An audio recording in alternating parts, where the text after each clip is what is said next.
Donc rapidement, donc moi je suis Pascal Billan, je suis le DSI de la société Aledia, je vous la présente juste après. Et on parle d'un projet de mise en place de briques ERP pour préparer du business en B2B.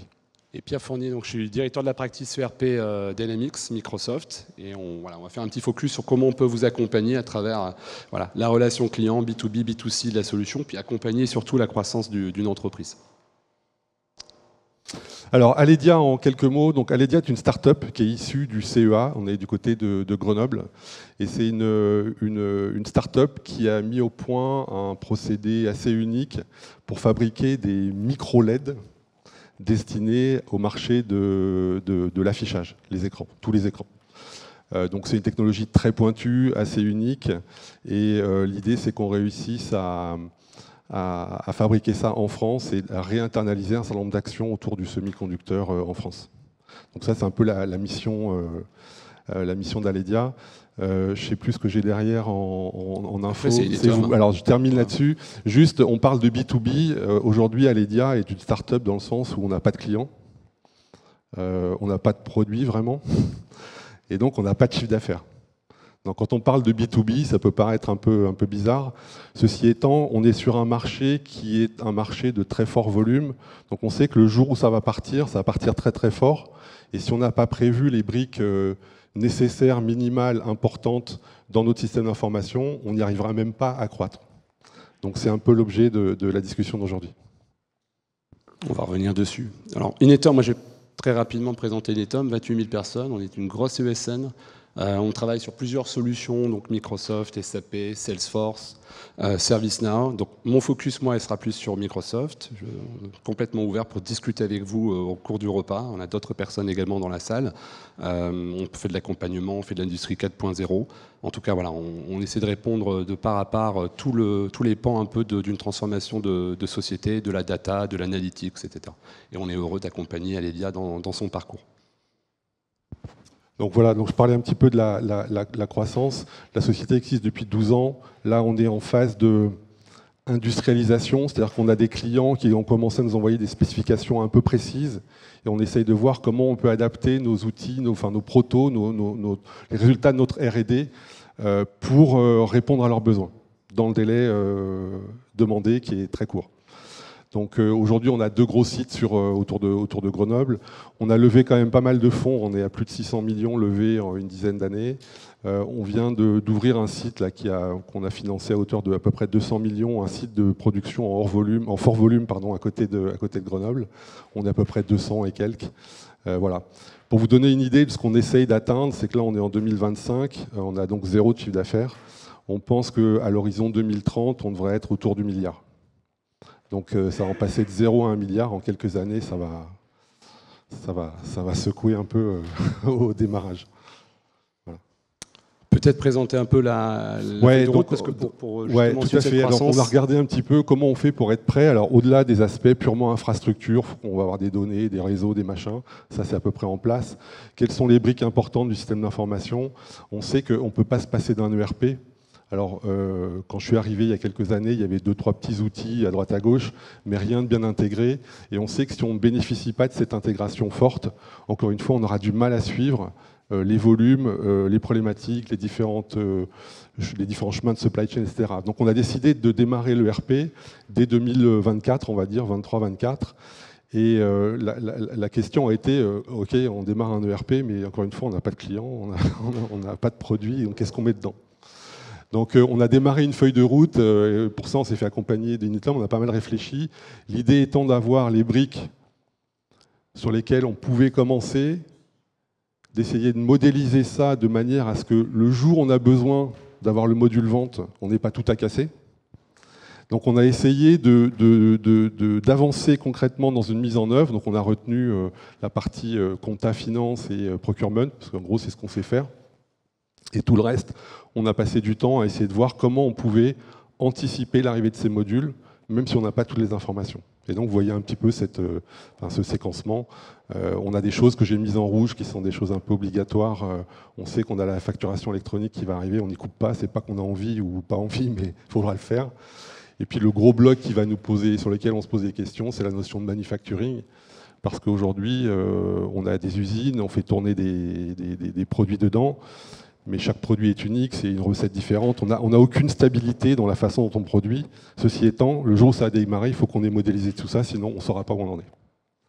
Donc c'est pour ça qu'avec ce partenariat avec Inetom qui fonctionne bien, on passe notre temps à essayer de se dire, bon allez, on pose ça, et puis c'est quoi la suite, et comment on fait, et ainsi de suite. Alors, le challenge un peu, c'est de ne pas installer 5 fois un système d'info, d'accord? Parce que oui, avec la croissance, il faut assumer, il faut trouver les bonnes briques, il y a le légal qui rentre en compte, et voilà, quelle était la meilleure solution par rapport à cette croissance annoncée, et en plus servir la prod, parce que là on a la relation client, on a également, on en parlait tout à l'heure sur les premières présentations, il y a la partie supply chain qu'il faut accompagner. Donc je ne vais pas vous faire peur. Je voulais vous présenter déjà une dernière slide de Microsoft, et là vous avez toute la stack Microsoft. On va être sur la partie haute, vous allez trouver toutes les solutions applicatives que vous connaissez. Donc on va parler de CRM, d'ERP, d'apps. Donc dedans vous avez l'ERP, vous avez du field services pour le parcours client, ça peut être tout ce qu'on a autour. Vous allez avoir effectivement toute la connotation base qui est autour d'Azure, sur le stockage. Et vous allez avoir, par petits paliers de demi-cercle, la partie Copilot qui va venir s'intégrer, la partie intelligence, la partie analytics. Et vous l'avez compris, la stratégie de Microsoft par rapport à ça, c'est d'être hyper connecté, d'accord? Et de ne pas créer les connecteurs à droite à gauche, de réinventer la poudre de tous les côtés. Donc cette IA est en train de tomber. Vous entendez beaucoup aussi parler d'agents, d'accord? Agents d'IA. Donc ça, c'est la mode. Vous allez entendre parler dans 2 semaines au niveau du salon de Microsoft. Ça va révolutionner un peu l'approche. Les gens ne sont pas conscients. C'est-à-dire que la couche haute, on avait tendance à adapter le CRM, adapter le RP, va se transformer. D'accord? On va essayer de rester le plus possible sur cette couche haute standard. Et on va mettre de l'intelligence, effectivement, dans tous ces agents. Donc on parle un peu de... C'était un peu l'historique de la partie Azure Machine Learning, de la partie IoT, où il n'y avait pas forcément cette intelligence. Là, le challenge, ça va être d'apporter effectivement de l'intelligence dans ces petits outils d'agents et de faire communiquer effectivement tout le système. Donc le gain pour les clients, c'est qu'on ne va pas essayer de customiser la couche haute et on va rester à bâtir une urbanisation intelligente à travers la solution. D'accord ? L'investissement est conséquent, vous voyez, en termes de connecteurs. Donc on ne se connecte pas qu'à Microsoft. Vous savez effectivement sur la partie droite du SAP, de l'Adobe pour les campagnes. Voilà. L'idée, c'est d'avoir une solution complètement communicante. Si on fait juste un focus sur les parcours, end-to-end journey, nous, on aime bien designer un peu les étapes, comment on fait un parcours à travers la solution. On a une solution ERP par rapport à ta question sur la partie manufacturing, par exemple, oui, qui va très loin. On peut faire du process manufacturing, du discrete manufacturing, et on a plein de modules qui vont accompagner la croissance de l'entreprise. Le challenge, c'est de faire les bons choix sur les modules, comment on active temporairement un module par rapport à un autre, et comment on accompagne la qualité de la data. Vous avez ici quelques exemples sur les potentiels de la solution, tout ce qu'on est capable de faire sur la partie contrôle crédit, sur la partie des commandes de vente, que tu vas voir très rapidement. Et je vais vous faire un tout petit focus aussi avec les petits logos Copilot, là aussi pour dissocier des choses entre la partie intelligence artificielle produit et tout ce qu'on vient y mettre à côté.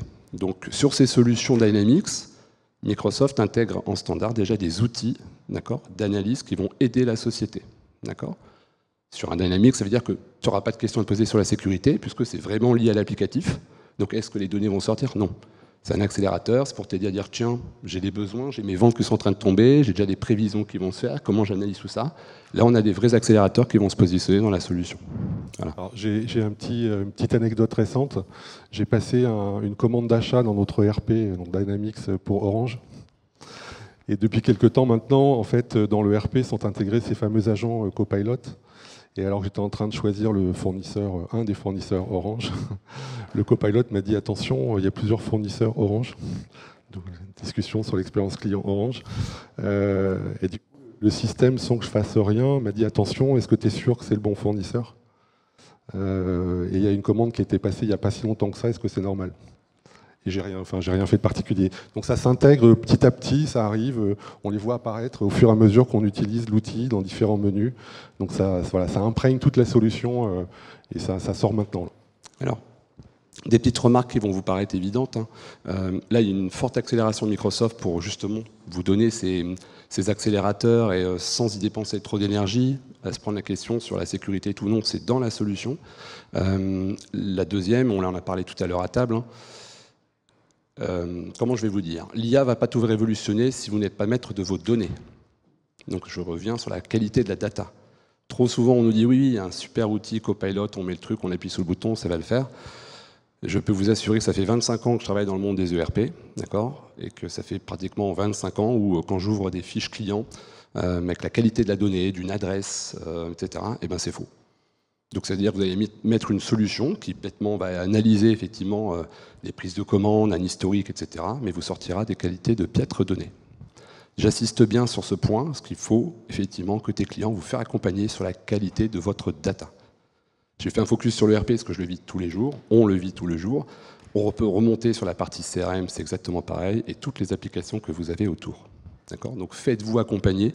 Alors je sais qu'il y a énormément de marketing sur l'IA.